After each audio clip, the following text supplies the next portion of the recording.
Hello friends, कैसे हैं आप सब। आई होप आप सब अच्छे होंगे, अच्छा कर रहे होंगे। तो आज फिर एक नए वीडियो के साथ, एक नए टॉपिक के साथ मैं आपके सामने प्रस्तुत हूँ। आप सबका हमारे इस यूट्यूब चैनल में स्वागत है। तो आज का जो हमारा टॉपिक है वो Kohlberg's theory of moral development, Kohlberg के नैतिक विकास के सिद्धांत से रिलेटेड है। उससे रिलेटेड है कि उन्होंने किस तरह कौन सा सिद्धांत नैतिक विकास का दिया था। तो अपने वीडियो को शुरू करने से पहले और टॉपिक को शुरू करने से पहले अगर आप हमारे चैनल पे नए हैं तो हमारे चैनल को सब्सक्राइब कीजिए, और सब्सक्राइब करने के बाद जो बेल बटन है उसे ज़रूर प्रेस कीजिए ताकि आपको हमारे आने वाले सारे वीडियोस के नोटिफिकेशंस मिलते रहें। और अगर आप हमारे चैनल को पहले से सब्सक्राइब कर चुके हैं तो वेरी थैंक यू। इस वीडियो को लास्ट तक देखें, और अगर वीडियो आपको अच्छा लगता है तो लाइक ज़रूर करें, और कमेंट सेक्शन में हमें बताएं कि आपको ये वीडियो कैसा लगा है। अगर आपको कुछ पूछना है, कुछ बताना है तो भी आप हमें कमेंट सेक्शन में बता सकते हैं। तो चलिए टाइम को ज़्यादा वेस्ट नहीं करते हुए अपने टॉपिक की तरफ बढ़ते हैं। तो हमारा आज का जो टॉपिक है वो Kohlberg theory of moral development. Kohlberg ने नैतिक विकास के लिए, बालकों में जो नैतिक विकास होता है उसके लिए जो उन्होंने थ्योरी दिया है, जो सिद्धांत दिया है वो क्या है, उसके बारे में हम लोग जानते हैं। तो कोलबर्ग ने जो अपना नैतिक विकास का सिद्धांत दिया था वो 1963 में दिया था। कोलबर्ग के नैतिक विकास के सिद्धांत में हमें ये मालूम चलेगा कि बालकों के अंदर नैतिक विकास जो होता है वो किस तरह से होता है, कितने अवस्थाओं में होता है, और किस तरह से उसका प्रभाव पड़ता है, बालकों पे कौन कौन सी बातों का प्रभाव उनके नैतिक विकास में पड़ता है। तो सबसे पहले हम लोग जानेंगे कि नैतिकता क्या है। नैतिकता क्या है? यह वह नियम है, नैतिकता ऐसी नियम है जिसमें समाज के नियमों को समझा जाता है, समाज के नियमों को जाना जाता है, और समाज में कौन से नियम हैं उनके अनुसार कार्य किया जाता है। नैतिकता समाज के और वातावरण के में जो क्रियाएं होती हैं, जो काम होते हैं, उनके अनुसार नैतिकता जो भी किसी बालक में या किसी इंसान में जो नैतिकता आती है वो उसी अनुसार आती है। अगर समाज में अच्छे कार्य हो रहे हैं, समाज का वातावरण अच्छा है, उस बालक के आसपास का वातावरण और समाज अच्छा है, तो उसके अंदर एक अच्छा नैतिक विकास होगा। मतलब उसके अंदर जो नैतिक विकास जो परिणाम होगा वो अच्छी आदतों की होंगी। और अगर समाज में कुछ कार्य अच्छे नहीं हो रहे हैं और बालक उन सब बातों को सीख रहा है, या उसके आसपास का वातावरण उतना अच्छा नहीं है, तो उसका नैतिक विकास उतना अच्छा नहीं होगा। तो उन्होंने जो अपना थ्योरी दिया था वो 3 पार्ट में, मतलब 3 अवस्थाओं में कोलबर्ग ने अपनी थ्योरी को डिवाइड किया है।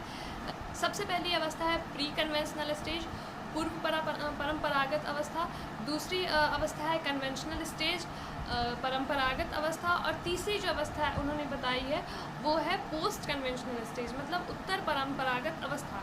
अब इन सारे स्टेजेस को, जो 3 स्टेजेस हैं, उनके भी 2-2 अलग अलग पार्ट्स हैं, उनमें भी अलग अलग 2-2 स्टेजेस हैं। तो पहली जो अवस्था है वो पूर्व परंपरागत अवस्था है, प्री कन्वेंशनल स्टेज है। पूर्व परंपरागत अवस्था का अर्थ है, मतलब इसमें क्या होता है, इसमें जो बालक का नैतिक विकास होता है उसमें बाहरी और भौतिक चीज़ों का, भौतिक जो घटनाएं होती हैं वो काफ़ी जिम्मेदार होती हैं बालकों के अंदर जो नैतिक विकास होता है उसके लिए। बाहरी घटना और भौतिक घटनाएं क्या हो सकती हैं, जैसे कि अगर कोई बालक कुछ गलत कर रहा है तो उसे इस बात का डर होता है जब उसे मार लगेगा या उसे डांट लगेगा या लोग उसे कोई किसी तरह का दंड देंगे, तो इन घटनाओं से, इन बाहरी जो भौतिक घटनाएं उसके साथ हो रही होती हैं उनके डर से उसके अंदर नैतिकता का विकास होता है। तो फिर प्री कन्वेंशनल स्टेज जो है, पूर्व परंपरागत अवस्था जो है, उसका जो पहला टाइप है, उसका जो पहला स्टेज है वो कौन सा है, ऑर्डर एंड पनिशमेंट स्टेज, मतलब आज्ञा एवं दंड की अवस्था। आज्ञा एवं दंड की अवस्था क्या कहती है, इस अवस्था में जो बालक होते हैं वो मानसिक और शारीरिक रूप से पूर्णतः परिपक्व नहीं होते हैं, और उनके अंदर जो नैतिकता है उसकी अच्छे से समझ नहीं होती है। जो नैतिकता की जो वास्तविक समझ होती है कि नैतिकता क्या है, कौन से कार्य नैतिक कार्य हैं, कौन से कार्य अनैतिक कार्य हैं, किन कार्यों को करना चाहिए, कौन सी अच्छी बातें हैं, कौन सी बुरी बातें हैं, इसकी समझ उनके अंदर नहीं होती है। तो जो बालक होता है उसका जो पूरा व्यवहार है वो दंड पे आधारित होता है, किस तरह के दंड उसे मिल रहे हैं, कौन सी व्यवहार करने पर उसे दंड मिल रहा है, इससे जो उसके अंदर भय उत्पन्न होता है उसके कारण उसके अंदर जो अच्छा व्यवहार या अच्छी बातें या जो उसके अंदर जो अच्छी नैतिकता है उसका विकास होता है। मतलब अच्छे और बुरे का अंतर उसको समझ में नहीं आया होता है, परंतु जो उसको समाज में या उसके परिवार में, घर परिवार में लोगों द्वारा दंड दिए जाते हैं, और इस दंड से जो भय उत्पन्न होता है उसके अंदर, इस वजह से उसके अंदर नैतिकता आती है। इसलिए इस अवस्था को कहा गया है ऑर्डर एंड पनिशमेंट स्टेज, मतलब आज्ञा एवं दंड की अवस्था। जो आज्ञा दी गई है या जो दंड दिया जा रहा है उसके अनुसार उसके अंदर जो नैतिक विकास होते हैं, जो अच्छे बुरे की समझ होती है, या जो नैतिकता का ज्ञान उसके अंदर आता है वो आता है। दूसरी अवस्था प्री कन्वेंशनल स्टेज के अंदर में कौन सी आती है, वो होती है ईगोसेंट्रिक स्टेज, मतलब अहंकार की अवस्था। इस अवस्था में बालक के अंदर जो होता है वो अहंकार होता है। वो चाहते हैं कि अगर वो कोई काम कर रहे हैं, कार्य कर रहे हैं, तो उसके बदले उनको कुछ चाहिए होता है। छोटे बच्चे होते हैं तो वो उनको अगर बोला जाए कि बाबू तुम ये टॉफ़ी, तुमको 2 टॉफ़ी देंगे, तुम ये चैप्टर याद करके सुनाओ, या तो वो डर से सुनाएगा, मार पीट के डर से सुनाएगा, या फिर वो उस चैप्टर को या उस टॉपिक को या उन बातों को किसी चीज़ के लोभ या लालच से सुनाएगा। उसे भी चाहिए होता है कि हाँ मुझे 10 रुपया दो या मुझे 5 रुपया दो, तब मैं ये कोई काम करूँगा। मतलब उस वक्त बच्चों के अंदर एक ईगो होती है। अगर वो उसका ईगो सेटिस्फाई होता है तो फिर वो उन कार्यों को करता है, नहीं सेटिस्फाई होता है तो फिर डर से करता है, या जब उसे दंड मिलती है या कोई किसी तरह का पनिशमेंट मिलता है तो उसे करता है। तो ये 2 अवस्था जो है वो प्री कन्वेंशनल स्टेज मतलब पूर्व परंपरागत अवस्था के अंतर्गत आती है। पहला है आज्ञा एवं दंड की अवस्था, ऑर्डर एंड पनिशमेंट स्टेज। दूसरा है ईगोसेंट्रिक स्टेज मतलब अहंकार की अवस्था। अब जो उन्होंने दूसरा जो ये स्टेज बताया है नैतिक विकास में, वो कौन सा है? कन्वेंशनल स्टेज मतलब परंपरागत अवस्था। परंपरागत अवस्था में क्या होता है कि जो बच्चों के अंदर जो नैतिक विकास होते हैं वो किस वजह से होते हैं? तो समाज की कैसी भूमिका है, समाज की जो भूमिका है वो नैतिक विकास के लिए जिम्मेदार होती है। समाज कौन सी बातों को एक्सेप्ट कर रहा है, समाज कौन सी बातों को एक्सेप्ट नहीं कर रहा है, मतलब उसमें ज़्यादा भूमिका समाज की होती है उनके नैतिकता के विकास में, उनके अच्छी बुरी आदतों के विकास में।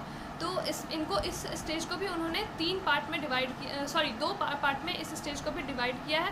पहला है पर्सनल अकॉर्ड स्टेज मतलब प्रशंसा की अवस्था। इस अवस्था में जो बालक होते हैं वो प्रशंसा प्राप्त करने के लिए कोई भी कार्य करते हैं। बालकों को जो अच्छा लगने वाला व्यवहार है वो ऐसे व्यवहार वो करते हैं बालक जो समाज को अच्छा लगे, और समाज उसके बाद उनकी प्रशंसा करता है। जो बालक होते हैं उनको प्रशंसा और निंदा में अंतर समझ में आने लगती है। जब कोई बालक अच्छा कार्य करता है तो समाज के लोग उसे प्रोत्साहित करते हैं, उसकी प्रशंसा करते हैं, एक दूसरे बच्चों को बताते हैं कि अरे वाह देखो ये अच्छा कार्य कर रहा है, तुम्हें भी इसकी तरह करना चाहिए। तो उससे उनके अंदर जो प्रशंसा की भावना उत्पन्न होती है, इस वजह से वो अच्छे कार्यों को करते हैं और उनके अंदर अच्छी बातों का विकास होता है। और उन्हें इस बात का भी भय होता है, इस बात का भी डर होता है और इस बात की पूरी समझ होती है कि अगर वो कुछ गलत कार्य करेंगे तो उन्हें निंदा झेलना पड़ेगा समाज के लोगों के द्वारा, या हो सकता है उसे किसी तरह का दंड मिले। तो इस वजह से उस वक्त जो कन्वेंशनल स्टेज का जो पहला स्टेज है प्रशंसा की अवस्था, उसमें जो बालक है उनके अंदर जो नैतिकता की विकास होती है वो प्रशंसा की वजह से होती है कि समाज के लोग उसे किस बात पे उसकी प्रशंसा कर रहे हैं और समाज के लोग किस बात पे उसकी निंदा कर रहे हैं। इस स्टेज को, इस अवस्था को प्रशंसा की अवस्था स्टेज ऑफ एप्रिशिएशन भी कहते हैं, मतलब पर्सनल अकॉर्ड स्टेज या फिर स्टेज ऑफ एप्रिशिएशन भी कहा जाता है। दूसरा जो स्टेज आता है कन्वेंशनल स्टेज के अंदर में वो है law and order orientation stage, मतलब सामाजिक व्यवस्था के प्रति सम्मान की अवस्था। समाज में कौन कौन से लॉ हैं, कौन कौन से ऑर्डर हैं, उनके मतलब जो कौन से कानून, कौन से व्यवस्था, कौन से नियम हैं, उनके अकॉर्डिंग, उनके अनुरूप बालकों के अंदर जो कार्य जो करते हैं वो उस वजह से जो उनका विकास होता है, नैतिक विकास, ये अवस्था दूसरी अवस्था है। इस अवस्था में जो बालक हैं वो कानून व्यवस्था को ध्यान में रखकर काम करते हैं, मतलब उन्हें भी पता होता है कि समाज के किन किन नियमों को तोड़ने पर समाज में के लोग उन्हें दंडित कर सकते हैं, समाज में किन किन नियमों को ध्यान में रख के उन्हें कार्य करना चाहिए, किन किन नियमों का पालन करते हुए उन्हें अपने जीवन में आगे विकास करना चाहिए। मतलब उन्हें इन बातों का ध्यान में रखते हुए उनका नैतिक विकास होता है।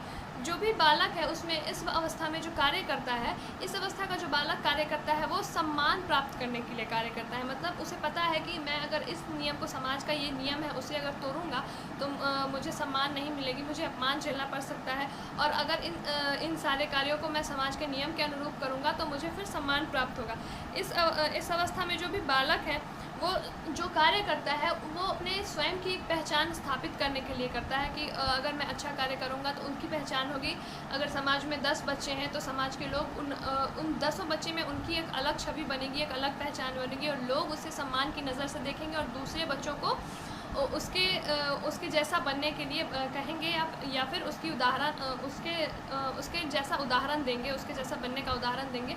तो इन सब बातों का जो नैतिक विकास है उस पर, बालकों के नैतिक विकास पे इन सब बातों का असर पड़ता है।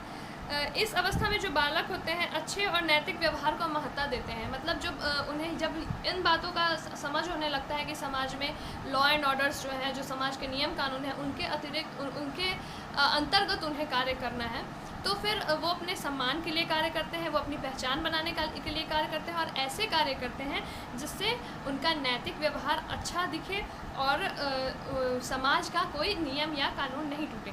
तो ये दो अवस्थाएं हुई, और जो सबसे लास्ट अवस्था, जो सबसे तीसरी अवस्था उन्होंने बताई है कोलबर्ग के द्वारा जो दी गई है, वो है पोस्ट कन्वेंशनल स्टेज। इसमें जो बालक का नैतिक विकास होता है वो उनके अपने विवेक के स्तर पे होता है। मतलब बालकों को ये समझ में आ जाता है कि अच्छे बुरे नैतिक और अनैतिक कार्य करने के लिए उनका विवेक महत्वपूर्ण है। उन्हें अपने विवेक से के द्वारा समझना चाहिए, उस बातों पे या उस कार्य के बारे में जानना चाहिए कि ये अनैतिक कार्य है या नैतिक कार्य है। मतलब इस वक्त जो नैतिक विकास होता है वो उनके विवेक की स्तर, उनके विवेक की शक्ति, उनकी जो क्षमता है उसके अनुरूप उनका नैतिक विकास होता है। तो इस अवस्था को भी उन्होंने जो पोस्ट कन्वेंशनल स्टेज है, मतलब उत्तर परंपरागत अवस्था है, उसे भी उन्होंने दो भागों में विभाजित किया है। पहला है सोशल कॉन्टैक्ट स्टेज, मतलब सामाजिक समझौते की अवस्था, और दूसरा है यूनिवर्सल एथिक्स या इंटेंशन स्टेज, मतलब विवेक की अवस्था। सोशल कॉन्टैक्ट स्टेज क्या कहता है कि इस अवस्था में बालक समाज के संपर्क या समझौते को मजबूत बनाने के लिए सामाजिक नियमों का पालन करता है। इस अवस्था में जो बालक होते हैं उनको अपने समाज से अपना कांटेक्ट जो है वो मजबूत करना होता है कि समाज के लोगों के बीच उसका उठना बैठना हो, समाज के लोग उसे एक्सेप्ट करें, लोग उसे जानें, लोग उसकी बातों को समझें और वो लोगों से जुड़ा रहे। इस वजह से वो अच्छी कार्यों को, अच्छी बातों को, जो अच्छी नैतिक और अनैतिक बातें हैं उसे समझते हुए, ध्यान में रखते हुए अपने विवेक के अनुसार अच्छा कार्य करता है। उसे डर रहता है कि समाज में अगर वो गलत कार्य करेगा तो समाज के लोग उससे दूर हो रहेंगे, उसे अपने साथ नहीं जोड़ेंगे, मतलब समाज से उसका एक समझौता जो है वो नहीं हो पाएगा और इसलिए वो अच्छे कार्यों को करता है। इस अवस्था में वह समझने लगता है कि यदि समाज की सहमति हो तो सामाजिक नियमों को बदला भी जा सकता है, अर्थात वह समझ जाता है कि सामाजिक नियम निश्चित नहीं होते। मतलब इस अवस्था में जो बालक होते हैं उनको ये तो मालूम होता है कि उन्हें जो भी कार्य करना है वो ऐसे कार्यों को करना है जिससे उसका समाज से संपर्क बना रहे, समाज में जो उसका समझौता है, समाज के लोगों के साथ जो उसका जुड़ाव है वो बना रहे। परंतु उस बालक को ये भी समझ में आ गया होता है क्योंकि उसकी जो बुद्धि है, उसका जो विवेक है वो इतना विकसित हो चुका होता है, या फिर वो अपने विवेक के अनुसार इस तरह की बातों को सोचता है कि समाज के लोगों के साथ मिलकर अगर समाज में कोई ऐसा नियम है जो नियम समाज के लिए सही नहीं है तो उसका ये ज्ञान हो गया होता है कि अगर उस नियम को बदलना है या उस नियम को हटाना है तो उसके लिए उसे समाज के लोगों के साथ मिलकर कार्य करना होगा। अगर समाज के लोगों के साथ मिलकर, उन्हें जोड़कर, उन्हें समझाकर उस नियमों को बदलने की कोशिश की जाए तो बदले भी जा सकते हैं। ऐसा कोई नियम समाज में नहीं है जो निश्चित है कि एकदम कभी नहीं बदलेगा, परंतु उसके लिए उसे समाज से जुड़ा रहना होगा और समाज के लोगों के साथ जो उसका कांटेक्ट है वो बना के रखना होगा। अब दूसरा जो पोस्ट कन्वेंशनल स्टेज का जो दूसरा टाइप है वो कौन सा है? यूनिवर्सल एथिक्स स्टेज या फिर इंटेंशन स्टेज, मतलब विवेक की अवस्था। अब बालक इस अवस्था में अपने विवेक का प्रयोग करने लगता है। इस अवस्था के जो बालक होते हैं, मतलब अब उनके अंदर नैतिक विकास अच्छे से हो चुकी होती है, वो अपने विवेक के अनुसार जो अनैतिक और नैतिक बातें हैं उनके बीच में वो अंतर करना समझ जाता है और अपने विवेक के अनुसार कार्य करने लगता है, अपने विवेक का प्रयोग करके कार्य करने लगता है। वह स्वयं के द्वारा बनाए गए नियमों के आधार पर चलता है। उसे पता होता है कि कौन से कार्य को करना है, कौन से कार्य को नहीं करना है। तो फिर वो अपने अनुसार भी नियम बनाता है कि मुझे ऐसे कार्य करना है और इन नियमों को, इन चीज़ों को ध्यान में रखते हुए चलना है। वह स्वयं अपने चिंतन के आधार पर अंदाज़ा लगाता है कि कौन सा व्यवहार अच्छा है, कौन बुरा है। मतलब उसे अब उसका नैतिक विकास या उसके अंदर जो नैतिक विकास है, जो मॉरल डेवलपमेंट है उस बालक का, वो इस स्तर पर बढ़ चुका होता है कि उसको सही गलत, अच्छे बुरे, नैतिक कार्य अनैतिक कार्य, इन सब के बीच में अंतर करना, भेद करना पता चल चुका होता है और वो अपने विवेक के अनुसार कार्य करने लगता है। तो हमने देखा कि कोलबर्ग ने पहले 3 सिद्धांत दिए हैं: प्री कन्वेंशनल स्टेज, पूर्व परंपरागत अवस्था, कन्वेंशनल स्टेज परंपरागत अवस्था और पोस्ट कन्वेंशनल स्टेज उत्तर परंपरागत अवस्था। और इन तीनों को भी उन्होंने दो दो पार्ट्स में डिवाइड किया है अलग अलग। तो इस तरह से जो कोलबर्ग का मोरल डेवलपमेंट का सिद्धांत है, थियोरी है, वो टोटल 6 अवस्थाओं में विभाजित है। पहले 3 अवस्था में विभाजित है और उन तीनों को फिर बाद में 2-2 अवस्थाओं में विभाजित किया गया है। तो इस तरह से कोलबर्ग का मोरल थियोरी ऑफ डेवलपमेंट यहाँ ख़त्म होता है। थियोरी ऑफ मोरल डेवलपमेंट यहाँ ख़त्म होता है। तो मिलेंगे हम लोग अपने नेक्स्ट वीडियो में, जो मे बी एरिक्सन ने जो थियोरी दिया था उसके बारे में होगा। तो तब तक के लिए नमस्कार, have a good day, great day, thank you.